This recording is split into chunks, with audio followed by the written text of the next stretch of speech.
अन्नदाता धनदाता भरण पोषण विष्णु रूपम क्षीरसागर शयनम कमलाधिपति चार चतुर्भुज वैकुंठ स्वरूपम परम धामम शेषशय्या घंटा ध्वनि च नारद गरुड़ पंख विहार लक्ष्मी चरण चापते भगवान विष्णु चार चतुर्भुज स्वरूपम शेषशय्या विराजिते संकट में हो भारत भूमि पे अवतार ले पधारते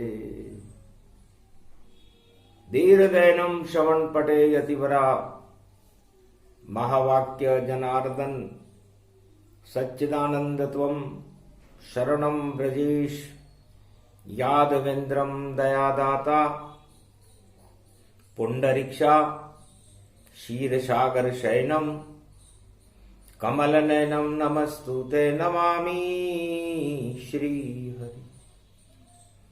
धैर्य से जिसको धारण किया जाता है, कर्णपटमों से जिनका पान किया जाता है, ऐसे सच्चिदानंद भगवान श्री यादवेंद्र सरकार को मैं नित्य ही चिंतन करता हूं, नमन करता हूं। जिनको नमन करने से मंगलादि मंगल तो हो ही जाते हैं, साथ ही में बहुत बड़ा बल मिलता है मनुष्य। अन्नदात्री विष्णु नमामि सदा शिव हर हर महादेवाय त्रिपुंड तिलक त्रिलोचनम चतुर्मुखारविंदम सदा शिव। ओम विष्णु विष्णु विष्णु भरण पोषणम सर्वशक्तिदायकम वाणी विनायकम चार चतुर्भुज स्वरूपम नील नीलांबरम बड़े चतुर्थ विनायक और बसंत पर्व गतिजान गुप्त नवरात्रा में कलयुग में घूम रहे भगवान। गुप्त नवरात्रा विनायक चतुर्थी मंगलवार भगवान विष्णु ने सृष्टि का ध्यान किया। ध्यान में आ गए भोले शंकर, जप रहे राम नाम निरंतर। अद्भुत छवि भोले प्रगटाई, विष्णु के मन को ये भाई। करे सतसंग सरोवर माना, मान सरोवर शिव भगवाना। मारकंड्य राजा रघु जमदाग्नि एकलव्य बड़े बड़े संत बैठे थे, चल रहा था सत्संग। पवन पुत्र भी बैठे वहां पर, बैठे थे गणराज। गणनायक करिवर बदन सिद्ध करो सब काज। कार्तिक बैठे, उमा भी बैठी, बैठा शिव परिवार। नंदी बैठा, शक्ति बैठी और मूसक गणपति सवार। रिद्धि सिद्धि बैठी वहां, ये कैलाश गति जान। ऐसा लगा कलयुग में भी जैसे बसंत कैलाश। पूरा कैलाश बसंतमय हो रहा था, सुगंध उड़ रही थी, भक्ति की बयार चल रही थी। तब भगवान शंकर से उमा जी ने पूछा, महाराज ये अन्नदाता कौन है? पूरे विश्व का भरण पोषण कौन करता है? भूखे भजन न होए गोपाला, ये लो तुम्हारी कंठी माला। भगवान कैलाश पर तो बर्फ ही बर्फ है, न यहां कोई खाने के लिए भोजन होता, यहां तो भक्ति होती है। और देवता गुप्त नवरात्रा कर रहे हैं। हमारे पास अन्न नहीं, धन नहीं, केवल आत्मा और वाणी है। वाणी से हम भगवान का प्रवचन सुना करके देवताओं की क्षुधा को शांत कर रहे हैं। तो ये अन्नदाता कौन है? तब शंकर बोले मुस्काई, अन्नदाता विष्णु कहलाई, विश्व भरण पोषण करे। और वही विष्णु भगवान, कोई भूखा नहीं रहता है, ये विष्णु का ज्ञान। भगवान विष्णु अन्नदाता है, धनदाता है, भक्तिदाता है, भाग्य विदाता है, सब कुछ है तो भगवान विष्णु है। और मैं भी उनकी भक्ति करता हूं, उत्पादन करता हूं राम नाम, मैं भी किसान कहलाता हूं। और कैलाश पर्वत मान सरोवर में मैं राम नाम उत्पादा हूं, उत्पादन होता है मेरे यहां राम नाम का। 1,00,000 वर्ष तक तो मैं समाधि लेता हूं, वहां भी राम नाम का उत्पादन रहता है। तो ज्ञान शक्ति से करूं उत्पादन, और शिव जी बने किसान। ये बसंत का पर्व है और राम करूं गुणगान। तो अन्नदाता भगवान विष्णु है, अन्न को देते हैं। और अन्नपूर्णा आशापाला, भगवती जगदम्बा दुर्गा आपका ही स्वरूप है। 9 दुर्गाओं में अन्नपूर्णा और आशापाला, जिस पर कृपा कर दे वहां अन्न का उत्पादन होने लग जाता। और मैं भक्ति का उत्पादन करता हूं तो मैं भी किसान हूं। तो ऐसा उत्पादन करूं और राम नाम उत्पाद, चारों युगों में भक्तों को मैं देता रहता खाद। ये राम नाम खाद का काम करता, पाप को हटा देता। और इसकी खेती पूरे त्रिलोक में शिव के अलावा और कोई नहीं करता। शिव सबसे बड़ा किसान है और नहीं यहां कोई।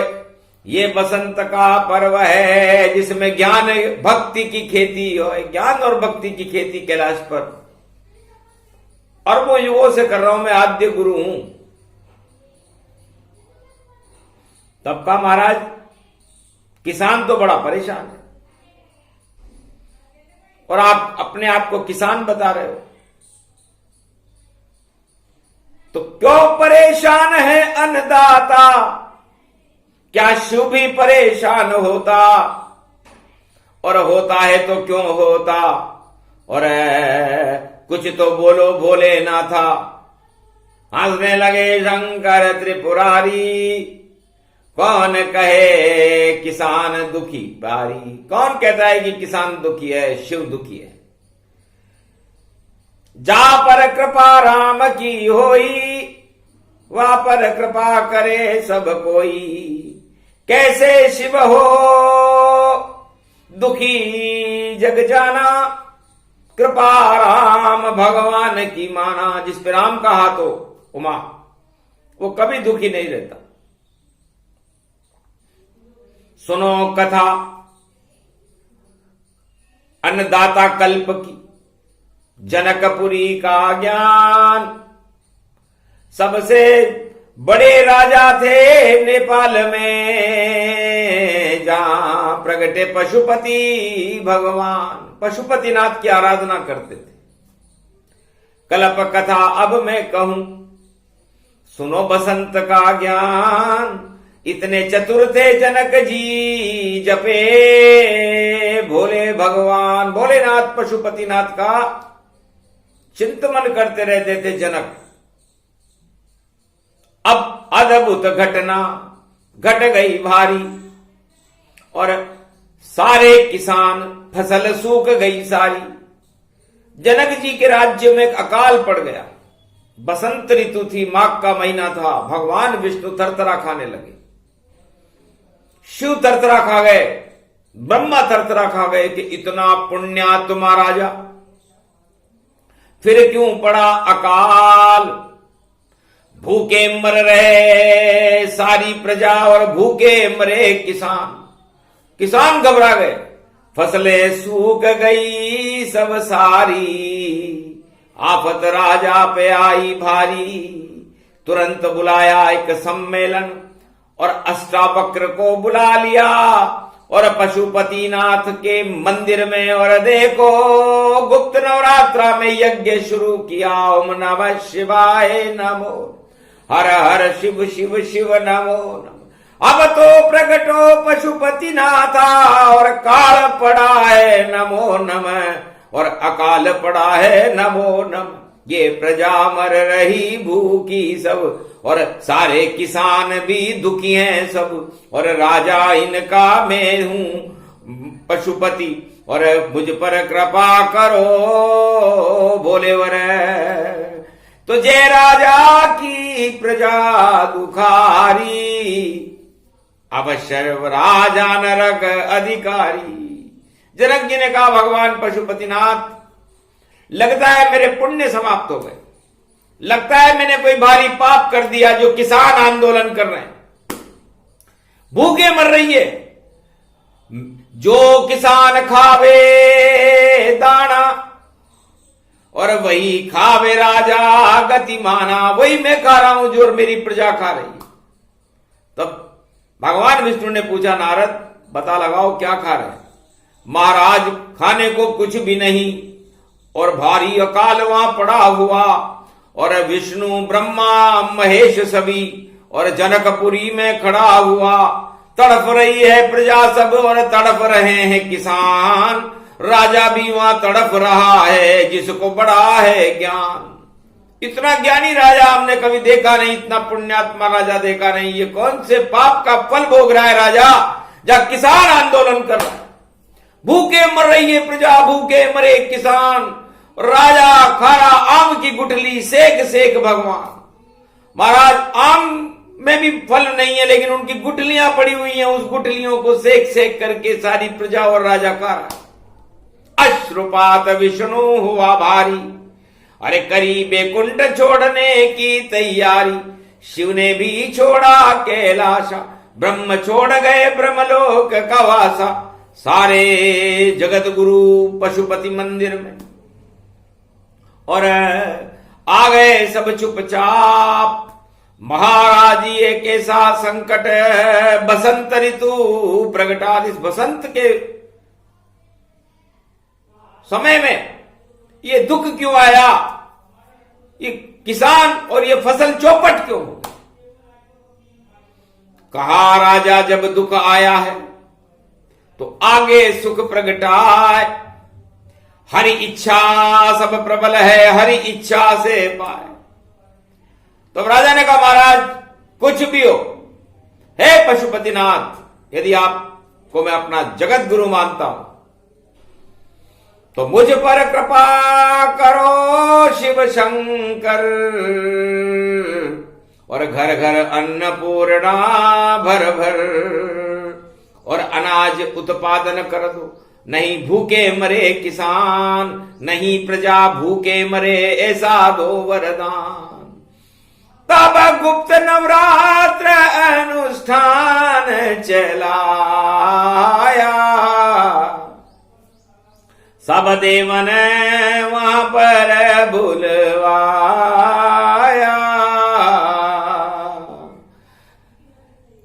ऐसा योग त्रेता में आया, सब कुछ काल पड़ गई छाया। छोड़ दिए सिंहासन राजा, रानी बने किसान, और बोला दिया आदेश सारे मंत्रिमंडल को कि याद करो भगवान। तब आकाशवाणी हुई, जनक तुम्हारा कोई कसूर नहीं, नहीं कोई है पाप, और धरती से तो जनक जानकी जन्मे अपने आप। महालक्ष्मी प्रकृति बने, कुंभ शनि पड़ जाए, कलयुग में भी शनि कुंभ में, और जनक जानकी आए। एक कुंभ हल चलाओ राजा, लकड़ी का हल बना लिया और अब बन जाओ तुम पति पत्नी तुम बैल, और फिर देखना जनकपुरी में कैसा होगा खेल। तो एक ही राजा था चारों युगों में जिसने अपनी प्रजा के कल्याण के लिए, किसानों के लिए और पूरी जनकपुरी नेपाल के लिए, जो एक हिंदू राष्ट्र था, नेपाल एक हिंदू राष्ट्र है, और उस हिंदू राष्ट्र की रक्षा करने के लिए राजा ने अपना सिंहासन त्याग दिया। ऐसा राजा कोई हुआ नहीं और न कलयुग में कोई होवेगा। प्रजा तो रोती रहेगी घर में, पर राजा कभी न रोवेगा, वह तो हंसेगा हड़ हड़ भैया। ये कलयुग का ज्ञान, और कलयुग में भी रो रहे देखो यहां किसान। हल डाला पति पत्नी जनक मेनावती ने, और देखो धरती पर हल चला रहे। अश्रुपात हो गया पशुपति नाथ को, ये कौन से ग्रह आड़े आ ही रहे। इतने में हल अटक गया और निकला देखो कुंभ। किसान बन गए राजा रानी और हट गया सभी घमंड। तो कलयुग में तो सब राजाओं के घमंड है, लेकिन राजा जनक ने सारे घमंड हटा करके खुद बैल बन गया, बैल। ये खेल हुआ और ये त्रेता युग में हुआ था। उसके बाद एक मटका निकला धरती से, एक झटका निकला धरती से, उस मटके में से कमल पुष्प, और निकली शक्ति मटके से, और निकली शक्ति झटके से, वह जनक जानकी रूप बनी, देखो प्रगटी है मटके से। तो किसान के घर में जन्मी और लक्ष्मी रूप महान, पहले सागर से निकली थी और विष्णु प्रिया से मान। ये विष्णु प्रिया बनी, समुद्र मंथन से लक्ष्मी निकली और भगवान विष्णु के अर्धांगिनी बनी। और नेपाल में जनकपुरी में लक्ष्मी निकली, मटके से निकली, किसान बनने पर निकली। तो किसान कितना सौभाग्यशाली है। तो राजा जनक बन गए किसाना, और कृपा करी विष्णु भगवाना, और शिव की कृपा हुए अति भारी। हंसने लगे वहां त्रिपुरारी, ब्रह्म शक्ति वरदान दियावा, जनक जानकी जन्म दिखावा। जनक जननी जानकी कुंभ मटके से ये प्रगट गई।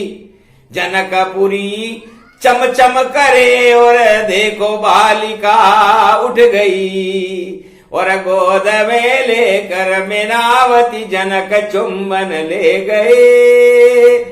अरे राज ताज बेकार सारा, हम तो किसान बन गए, फल हमको कैसा मिल गया, नहीं बीज भी डाला कोई।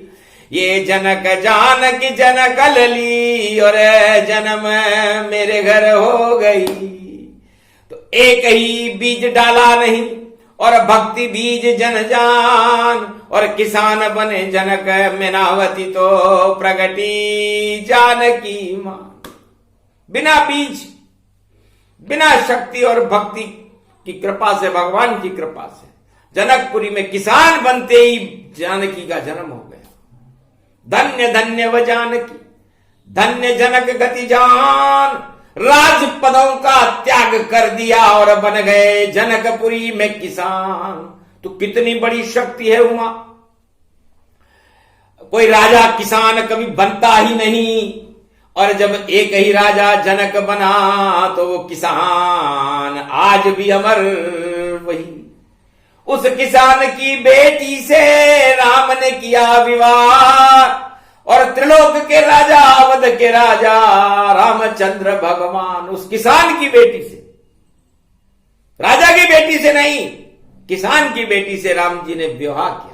धन्य धन्य राम इष्ट मेरे, जो जानकी लाए ब्याह, कृषि प्रधान उस दिन से मेरा भारत बन गया था।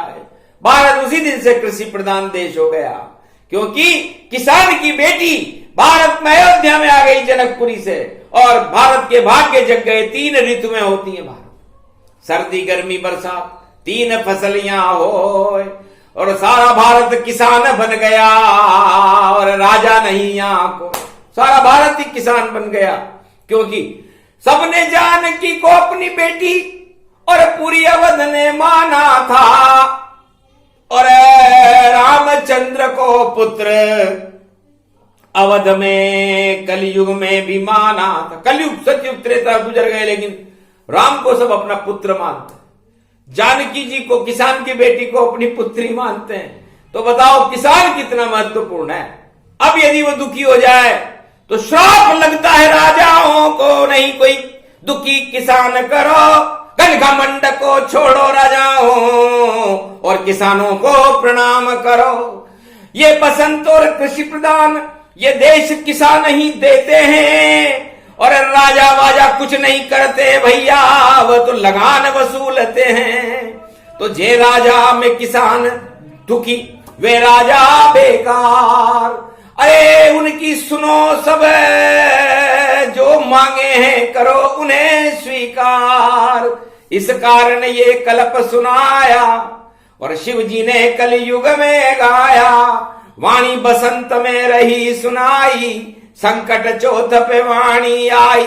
कल बसंत का पर्व है, और भारत फैले बसंत, पीली पीली सरसों फूले, और गेहूं की बाली के संग। ये सब कृषि प्रधान भारत में अन्न उपजावे किसान, वरना भूखे मर जाए फिर राजा का क्या काम। जिस राजा की प्रजा भूखे मरने लग जाए, किसान ही कि मांगों कोई स्वीकार नहीं करे, तो वो राजा किस काम का।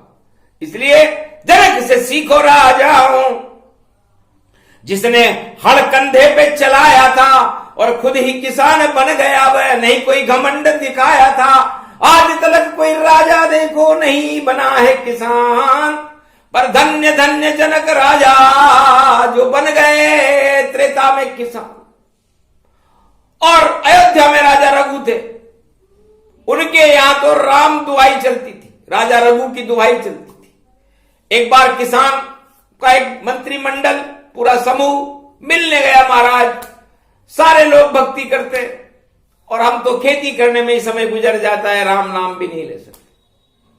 तो ऐसा कोई करिश्मा करो राज महाराज, तब चमत्कार कर दिया रघु ने, और दई दुहाई आज कि जाओ हे किसानों, आपको भगवान की भक्ति करो, और बोल देना भारत में अयोध्या के अंदर की राजा रघु की दुहाई है, तो मैं करूंगा तपस्या, और इतना तप करूं भारी कि राजा रघु की चले दुहाई, और कृषक प्रजा सुखी, सारी किसान और प्रजा सुखी हो जाएगी।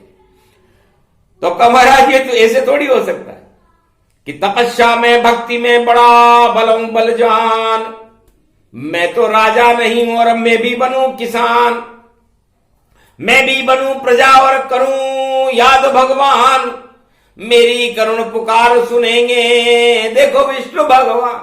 आखिर तपेश्वरी राजा रघु जो परदादा है भगवान राम के, उन्होंने इतनी कठोर तपस्या की, हिमालय के कंदराओं में जाकर के राजा रघु की दुहाई चलने लगी, और आज भी चलती है। अपने आप ही चढ़स चले, अपने आप हो खेती, अपने आप ही बीज डल जाएं, और फसलें हो सुरसेती, तो 4 फसलें हो वहां पर, अपने आप अनाज, अपने आप ही फसल कटे, और ऐसा रघु का राज। तो किसानों के आशीर्वाद से राजा रघु हुए महान, और आज तक राजा रघु का सब करते गुणगान। तो राजा रघु की दुहाई है, कलयुग भी चल पाए, कोई भी देख ले काम तुरंत हो ही जाए। तो राजा रघु की दुहाई आज भी चलती है कलयुग में, और किसान भक्ति करने लगे, भगवान राम के नाम का गुणगान करने लगे। उनके यहाँ अपने आप फसल हो जाती थी, अपने आप चढ़स चलते थे, अपने आप खेती हो जाती थी और कट जाती थी, और अपने आप उसके दाम, उनका भुगतान उनके घर पे आ जाता था। ऐसा राजा रघु था। हुआ नहीं यहाँ कोई। उसके बाद हुए राम जी, जो अमर रूप गति होए, राम राज भारत हुआ। और खुशी हो गए किसान, सब उनका ही कर रहे। और अन्नदाता गुणगान, अन्नदाता तो अन्नदाता, ज्ञानदाता, धनदाता, ये बड़े महत्वपूर्ण होते हैं हर युग में। इनका सम्मान करना चाहिए। आयु वृद्ध, पद वृद्ध, धन वृद्ध और ज्ञान वृद्ध, इन 4 वृद्धों का सम्मान होता है, भगवान शंकर ने उमा जी से कहा। और जो राजा इन 4 वस्तुओं का सम्मान नहीं करता, उसका बड़ा अपमान होता है। इसलिए राजाओं छोड़ो घमंड को, करो किसान सम्मान। और जो कह दे किसान तो छोड़ो सब अभिमान, वह तो अन्नदाता बने। और ये बसंत का पर्व, नहीं विरोध उनसे करो, वरना कुंभ खड़ा है हर। फिर कुंभ में शनि देव खड़े हैं, फिर शनि जाने और तुम जानो, मटका फूटे मंडा फोड़। अरे शनि खड़ा है कुंभ ये कलयुग, और देखो लगी है होड़। राम नाम कोई नहीं जाने, यहां सब चले सत्य की दौड़। ऐसा मटका रे शनिदेव फोड़। अरे सब उल्टा पलटा हो गया भाई, गिरगिट रंग बदलते। और ऐसे रंग बदले गिरगिट ने, गिरगिट गिरगिट करते सब, गिरगिट गतिमान। ऐसे गिरगिट सतयुग नहीं थे, नहीं त्रेता गतिमान, नहीं द्वापर में ऐसे गिरगिट जो रंग बदले तनमाम। अरे भूल गए बसंत गति जान। बसंत में तो सब धर्मों के गुलाब खिलते हैं, लेकिन गिरगिट हो रहे हैं, सब तरफ रंग बदल रहे हैं भैया। तो रंग बदलने वालों का अब रंग बदल सब जावेगा, और ढंग बदल सब जावेगा, और चंग बजाया जावेगा। और ऐसा रंग बरसे भारत में, और ईश्वर खुद आ जावेगा। नाम कल की अवतार है उसका, बजेगा उसका चंग। बड़े बड़े राजा धरे रह जाएंगे और हो जाएंगे दंग। ये क्या, अरे कैसो आयो रे बसंत। अरे हमसे तो घमंड छूटा नहीं भाई, छूटे न काले रंग। अरे सारे चेहरे हो गए काले हमारे, कौन छुड़ावे रंग। ऐसो राजा कलयुग कल की भगवान, सारा काला पड़ छुड़ाई देगा। और उड़े सुगंध बसंत। अरे अन्नदाता की जय जय होगी, जिसका न आदि न अंत। विष्णु बने किसानों संत, सबसे बड़े किसान भगवान विष्णु अन्नदाता है। लक्ष्मी अन्नदात्री है, जनक जानकी का स्वरूप है। और राम नाम की खेती भगवान बैल पर बैठकर करते हैं। बैल किसान का सबसे महत्वपूर्ण हथियार। नहीं हो बैल तो कैसे चले खेल, कैसे उपजे अन्न। और बैल पे बैठे शिव पार्वती, और वह भी बने किसान के संग। तो किसान और शिव जी में कोई अंतर नहीं है। अब शिव जी को यदि कोई परेशान करे तो फिर शिव जी तीसरा नेत्र खोल देते। इसलिए तीसरा नेत्र यदि खोल दे शिव भोले भंडारी, तो पता नहीं चले कहां गई ये पृथ्वी, और प्रलय हो सारी। कामदेव के ऊपर खोला शिव ने तीसरा नेत्र, बसम हो गए कामदेव। और देखो बसंत अति है। तो ये बसंत का पर्व है, बसंत कलप्य। इसमें किसान को ही ज्यादा महत्व दिया जाता है। तो भगवान किसानों के साथ हैं, जनक के साथ हैं, राजा रघु के साथ हैं। इसलिए किसान बड़ा महत्वपूर्ण होगा कलयुग में, क्योंकि कलयुग भी क से शुरू होता है, किसान भी क से शुरू होता है, और कल की भगवान भी क से शुरू होते हैं। इसलिए क चमत्कार होगा दुनिया में, और कही शक्ति प्रगटावेगा। और समय योग ये पड़ा हुआ है, और शिव भी क को गावेगा। तो कर्म प्रधान विश्व करी राखा, और जैसे कर्म वैसे फल चाखा। इसलिए राजा हो या प्रजा हो या किसान हो या नर नारी हो या भक्त हो या भगवान हो, कर्मों का फल भोगना पड़ता है। तो कर्मों का फल भोग लो। आ गया देखो योग, अपने आप संजोग बन गया, और यही पड़ा है योग। मंगलवार चतुर्थी और चार चतुर्भुज रूप, संकट हरणी मंगल करनी चौथ भवानी रूप। और गणपति चतुर्थी और गणपति रिद्धि सिद्धि भंडार, भारत का कल्याण करेगी चौथ गणेश सरकार।